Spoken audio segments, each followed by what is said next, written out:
चला आता पुढे जाऊ. लोक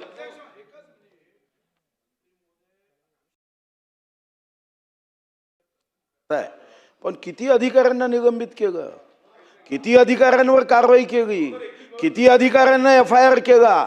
आपला अनुभव असा आहे मंत्री महोदया की चौकशीच्या नावाने फक्त टाइमपास केला जातो आणि कोर्टात जरी केस केले तर मी आता हायकोर्टाचा कागद वाचत होतो 56,91,150 केसेस प्रलंबित आहे. अजून एक केस पेंडिंग होईल. सर्वांचा हा विश्वास आहे की कोर्टाच्या माध्यमातून 50-50 वर्ष त्याच्या चौकशीच्या संदर्भात दोषीवर कारवाईच होऊ शकत नाही. तर कमीत कमी तुम्ही एवढं तर उत्तर द्या की या संदर्भातला कोर्टाचा निर्णय लागेपर्यंत या व्यक्तीला निलंबित केल्या जाईल, तो निलंबन कायम राहील. मग 10 वर्ष लागो की 20 वर्ष लागो.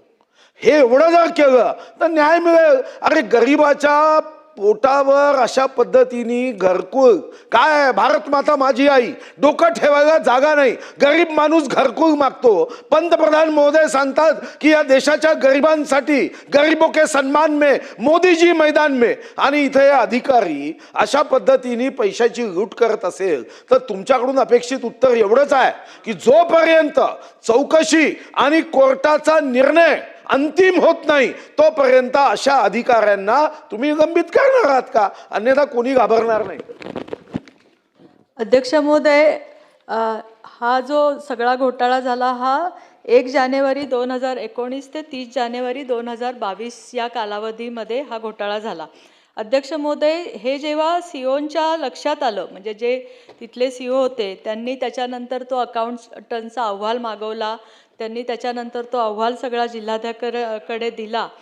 कोर्ट केस ह्याच्यामध्ये संदर्भात कुठलीच झालेली नाही. जिल्हाधिकाऱ्यांना अध्यक्ष महोदय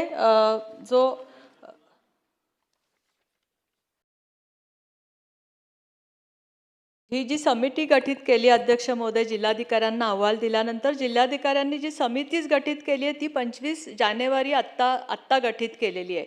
तरीसुद्धा अध्यक्ष महोदय हा प्रश्न सभागृहामध्ये लक्षवेधीद्वारे उपस्थित केला. त्यामुळं ह्या सगळ्या बाबी तपासून घेता अध्यक्ष महोदय बँक स्टेटमेंटसुद्धा उपलब्ध करून दिलेलं नव्हतं आमच्या अधिकाऱ्यांना. त्यामुळेच मी आत्ता की ह्याची सगळी विभागीय चौकशी होऊन आर्थिक गुन्हे शाखेला बरोबर घेऊन ह्याची चौकशी व्हावी अध्यक्ष महोदय. आणि पंतप्रधान आवास योजनेचा हा घोटाळा असल्या कारणाने जर त्या चौकशीमध्ये जेवढे पण अधिकारी दोषी निघतील त्यांच्यावर फौजदारी कारवाई केली जाईल अध्यक्ष महोदय. आणि ही जी सर्व रक्कम आहे ती व्याजासकट वसूल केली जाईल अध्यक्ष महोदय. त्याच्यासाठी जे पण लागणारी कारवाई ती केली जाईल. अगोदर प्रश्न विचारतो. अध्यक्ष महाराज, प्रश्नाच्या ब्रीफिंगमध्ये दोषी कोण हे साधारणपणे ज्याला मेंदू आहे देवानी दिलेला त्याला लक्षात येतं. आता याच्यामध्ये जिल्हाधिकाऱ्याची चौकशी होऊ द्या ना, पण जो त्याचा प्रमुख आहे HOD आहे त्यालाही तुम्ही निलंबित करणार नाही. अध्यक्ष महाराज, विधिमंडळाच्या कामकाजामध्ये प्रश्न आपण विचारण्याची मुदत ही 24 तास का नाही ठेवली? हा गंभीर आयुध आहे. 180 पानाच्या महाराष्ट्र विधानसभा नियम पुस्तिकेत गंभीर आयुधापैकी हे आयुध आहे. आणि याला तुम्ही निलंबितच करणार नाही तर मी तुम्हाला लिहून देतो. कारण प्रश्न लक्षवेधी लागणे किंवा इतर प्रश्न लागणे तुम्हाला माहिती आहे मर्यादा येतात.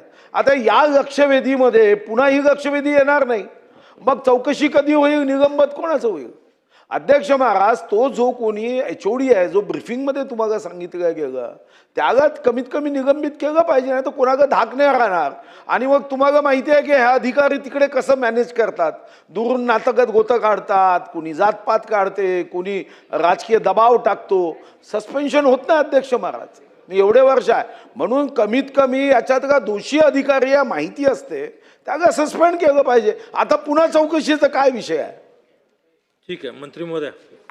अध्यक्ष महोदय, मी तेच सांगितलं की ह्याच्यामध्ये जे पण संबंधित अधिकारी आहेत तर तो जो अहवाल आहे जिल्हाधिकाऱ्यांनी तो सभागृह संपण्याच्या आतमध्ये आत्ता 8 दिवसामध्ये त्यांनी तो सभागृहात सादर करावा. आणि त्यावेळेस जसं सदस्य आमचे सुधीर भाऊजींनी सांगितलं त्याप्रमाणे जे जे अधिकारी ह्याच्यामध्ये सामील असतील त्यांना त्यावेळेस निलंबित केलं जाईल. ठीक आहे.